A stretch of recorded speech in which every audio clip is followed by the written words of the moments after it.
The bun is very tender. Moi everyone and welcome to Finish Your Plate. Shrove Tuesday is here again, and for Finns that always means some sweet buns with whipped cream filling and almonds and some split pea soup. The split pea soup is a super simple but very comforting dish to make, especially in winter time when it's still cold out. It's often served in any kind of public events where they're serving food. And this version that I have here uses some smoked ham to give it a little bit of that extra smokiness, which is great. And then, of course, like any other Finnish soup, you always have to have some rye bread. And also, I'll show you how to make this bun to go for dessert. So join me and I'll show you how to make this Finnish Shrove Tuesday feast.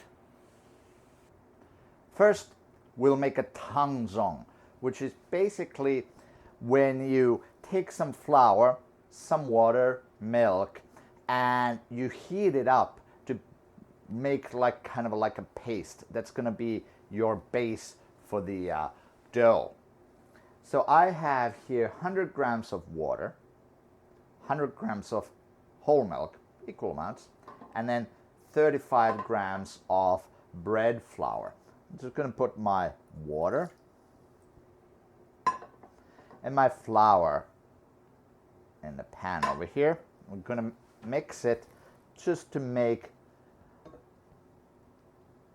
a paste or mixture. Just make sure to get all the lumps out so everything gets hydrated.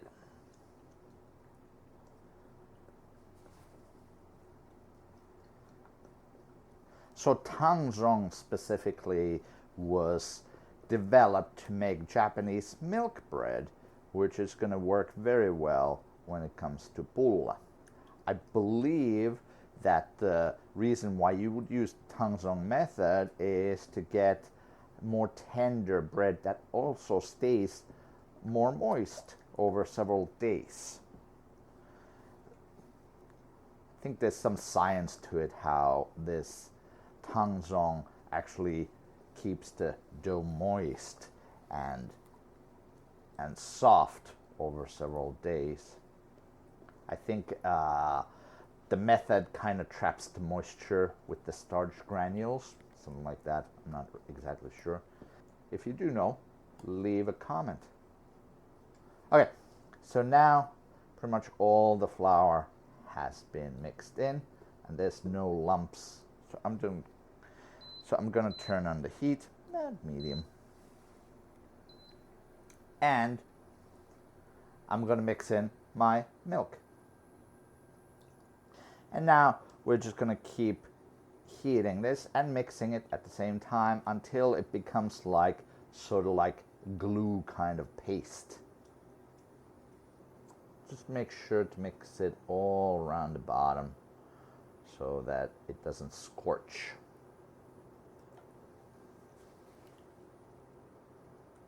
And we can already see it's starting to thicken up. When I pull through with my spatula, it's definitely starting to thick up. It's leaving a trail, so I gotta make sure to keep stirring now just to make sure that we are not scorching this. This must not brown at all. There we go. Now we're getting into the thick of things.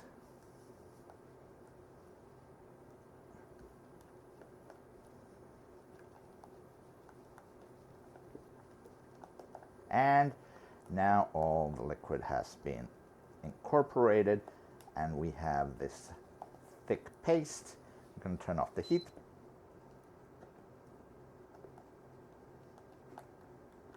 And now I'm going to cover this with some plastic wrap, and this needs to cool down to room temperature.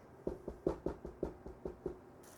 going to take my plastic wrap and then push it all the way down to the bottom. And I'm going to put the lid on. Again, this needs to cool down completely before using. So split pea soup isn't just for Thursdays, it's also for Shrove Tuesday. Finns love to have split pea soup on Shrove Tuesday. And this split pea soup is going to be super easy to make and super simple. I have some peas that I soaked overnight. You don't necessarily have to soak them overnight, but it makes the cooking time a little bit quicker. And then I have some chicken stock and some smoked pork. Those are pretty much the basic ingredients for split pea soup. A lot of times Finnish split pea soup doesn't have a whole lot of vegetable ingredients, like for example, sometimes you might have carrots perhaps, but that's about it. But most often, if you want to impart some flavor to it, you would do it through the broth, and then you would strain out whatever vegetables you have in there. Like for example, some good vegetables to add would be celery. I think would add a lot of umami flavor. So carrots are sometimes used, of course, like I mentioned. Also onions. Typically you would not find pieces of onions in the Finnish split pea soup, except some people like to add raw onions, chopped raw onions in the soup as they're eating it. So I have here, this is about a half a packet. I want to say it's like a half a pound of peas that I soaked and strained. They're going in my pot. This is going to turn on the heat. And now I'm going to pour over my chicken stock. I'm using chicken stock just to add a little bit more flavor and a little bit more body. Water would be perfectly fine too.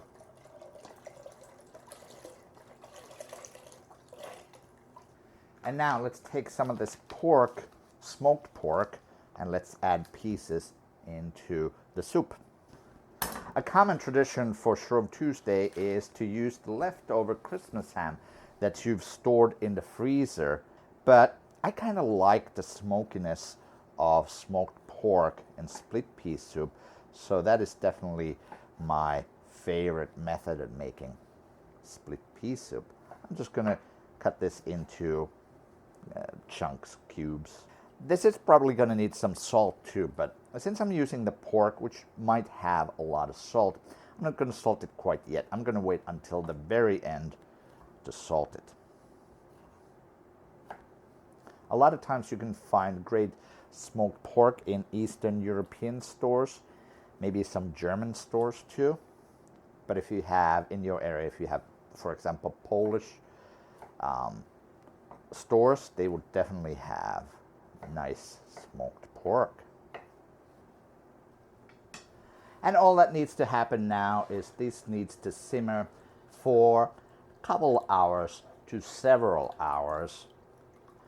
You could do it on a stovetop or put it in the oven if you don't want to mix it all the time. You just got to mix it just to prevent it from burning. But an oven would be a great option here too, especially if you make this early enough and you don't need to eat for a few hours. Okay, so this is ready to go. So here I have my rye dough. This is basically 100% hydration dough, which means that there's equal amounts of flour and water. In this case, I'm using whole grain rye meal. Plus then I have some sourdough starter, and then I also have 2% salt, 2% by flour weight salt. So I'm gonna take my ice cream scoop and I'm gonna take some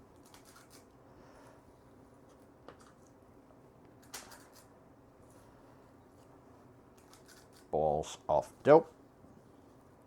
So with wet hands, I'm just gonna shape these into little loaves. My dough was in the fridge for a couple days, so it's very cold. So what I'm gonna do is I'm gonna let it sit in room temperature for a couple hours before baking, just to give it that nice rise. After that, I'm gonna bake it at around 500, 520 Fahrenheit. It's actually amazing how much heat rye can take. I'm going to bake it for, it's going to take about 20 minutes, 25 minutes even. Okay, so these are now pretty much ready. I'm going to let these rise, but before I do, I'll sprinkle some flour on them just so they don't dry.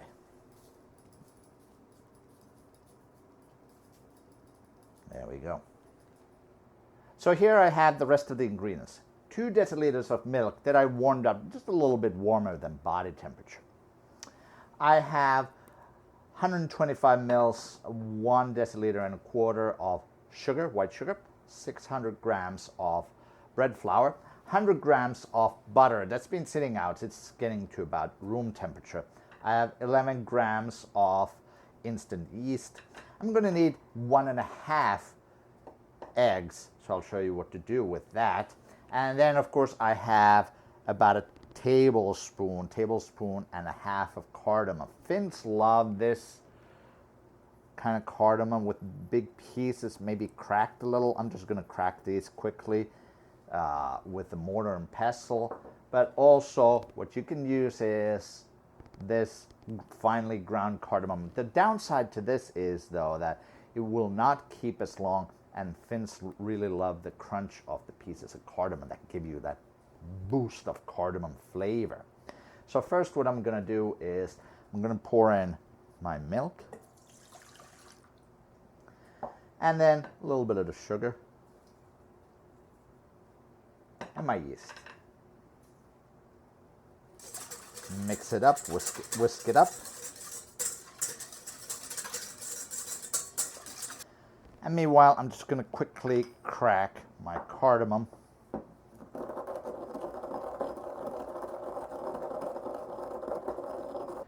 And I'm going to add just a little bit of this ground cardamom as well. It definitely does not have the same potent flavor, weirdly enough, than the cracked cardamom does. You would think that when it's ground finer that it has more of a flavor. It could also be that it is getting a little stale. Oh, and also I have here 1.5 teaspoons of salt. So now we'll take care of the half an egg. We'll crack this egg in here. And we're going to just mix it, combine the yolk and the white. Now we'll crack a whole egg in another cup and add about a half of the first egg in here. And there we go. We got 1.5 eggs.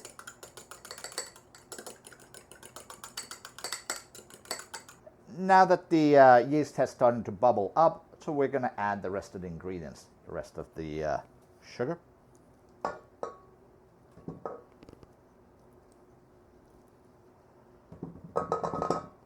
I'm just going to start whisking this by hand. We'll add our cardamom.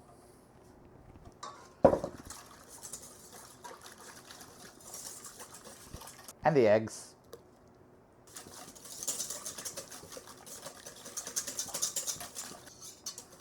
And now we'll start adding our flour.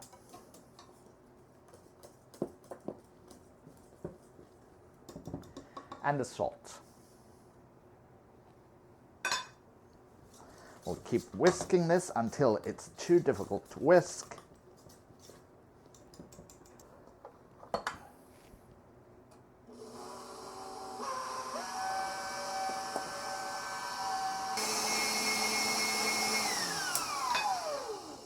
And now I'm going to switch over to a bread hook.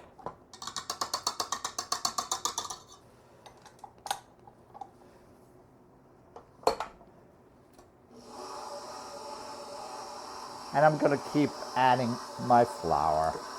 And now I'm going to keep kneading this for about 5 minutes. And after that, I'm going to start adding my butter a few pieces at a time. And after all the butter is in, I'm going to keep kneading it for another 5 minutes or so. All right, so about 5 minutes has passed. So I'm going to start adding my butter a little bit at a time. I'm going to keep going at a low speed. Once the butter is all incorporated, I'm going to put it to a little bit higher speed and do another 5 minutes.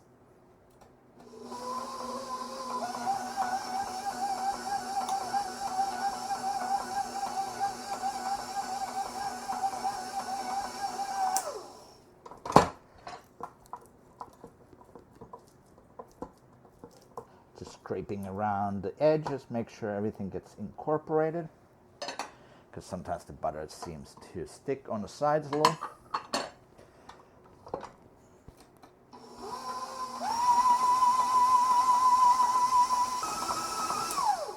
Okay, so now this needs to sit and rest in room temperature at least until doubled.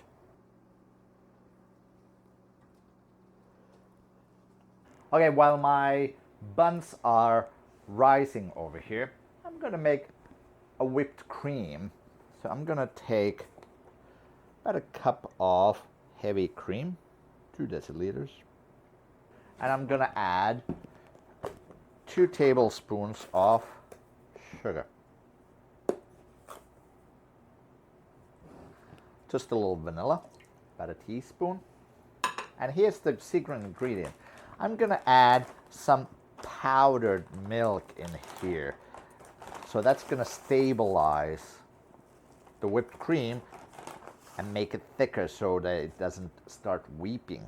I'm going to use about a tablespoon. And now we mix. Okay, our whipped cream is now ready. Okay, so the dough has been proofing. It's about doubled now. So I'm gonna bake individual buns out of this. First, what I'm gonna do is I'm gonna weigh the total. I'm gonna weigh those buns just so that they come out equal size. 1316. So at 88 grams, I get 15 buns. So let's do that. So let's do 15 buns out of this. When working with the dough, let's first knead a little bit. Use as little flour as possible on your workbench because it's going to be difficult shaping the buns if it's too dry. It's still a little bit big. That's a little too small. There we go, perfect. All right, so what we're gonna do is we're just gonna fold that over itself and then just use our hands. You could also do this on your working surface like that to make a nice little ball. All right, and once all my buns are done, I'm gonna let these proof again for about 30 minutes at least. Could be maybe a little bit longer too if it's cold. A good rule of thumb is that it doubles again. And then I'm going to bake these in 200 Celsius oven, 400 Fahrenheit, for maybe about 15 minutes. Oh, before I do that, I'm going to brush these with some egg. I'm going to use the half an egg that we saved earlier. So then I'm going to sprinkle some pearled sugar on top, because that's the hallmark of Finnish pulla.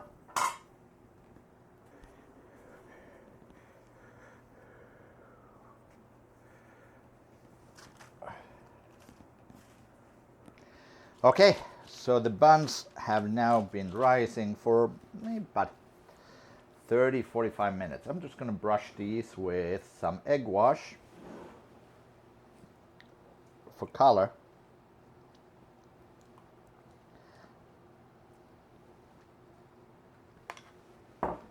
And sprinkle on some pearled sugar. Sometimes you see the Shrove buns specifically have almonds, slivered almonds instead of pearled sugar. That means that they have an almond filling. And now, like I said, these are going to go in the oven, 400 Fahrenheit, 200 Celsius, for about 15 minutes or so. Okay, the buns are out of the oven and they actually came out pretty good looking. All right, so let's take one and let's fill it up. For Shrove Tuesday specifically, the buns are often filled with almond paste. The other option is maybe raspberry jam or maybe sometimes even strawberry jam, but almond paste is the most common filling, so we're going to do that. All right. So when you open this up, it's going to be pretty thick paste in here, like this. This is going to be a little difficult to spread, so we're going to thin it out a little bit. So I'm just going to take a little bit of it,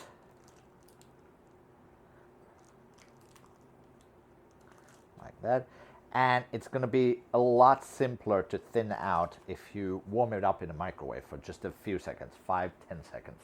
It's considerably softer now.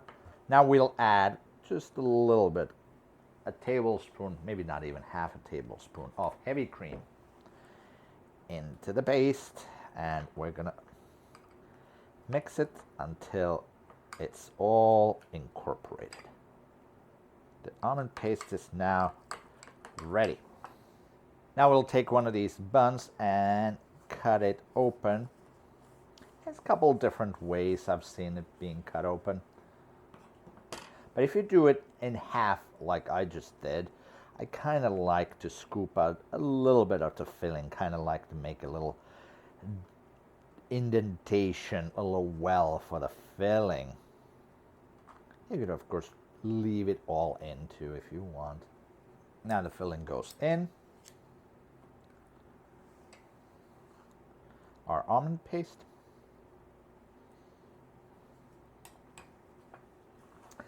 And I'm gonna use this pastry bag just to make a little nice looking pattern here for the whipped cream. All right.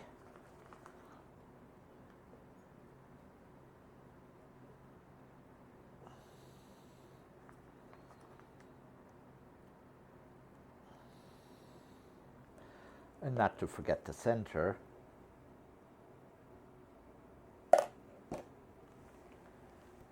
And here we go. Our bun is now ready. Let's plate everything up and let's see how it looks like. And here we go. Our Shrove Tuesday lunch is ready. We have split pea soup with a generous dollop of mustard. We have rye bread that we made ourselves. And of course for dessert we have the bun, the Shrove Tuesday bun, which is like a cardamom bun that has an almond and whipped cream filling. Okay, so let's taste it. First, the split pea soup.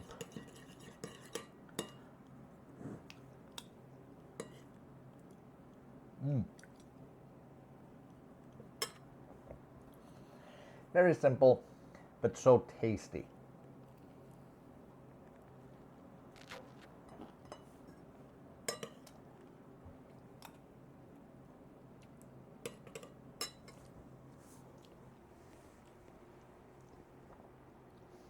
I think the smoky pieces of pork are really, really a must. So let's see if the tangzhong method made a difference with the texture.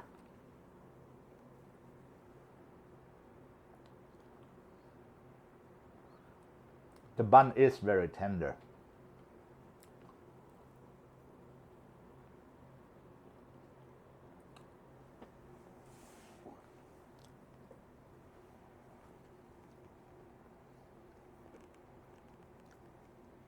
I don't know how much can be attributed to the tangzhong method, but I think these buns are definitely great. They are very tender, they're tasty, sweet, everything that you'd expect from Finnish sweet bun, really. They have a ton of cardamom taste. All right, so I'm gonna keep eating, and thanks for watching. I'll see you next time on Finish Your Plate.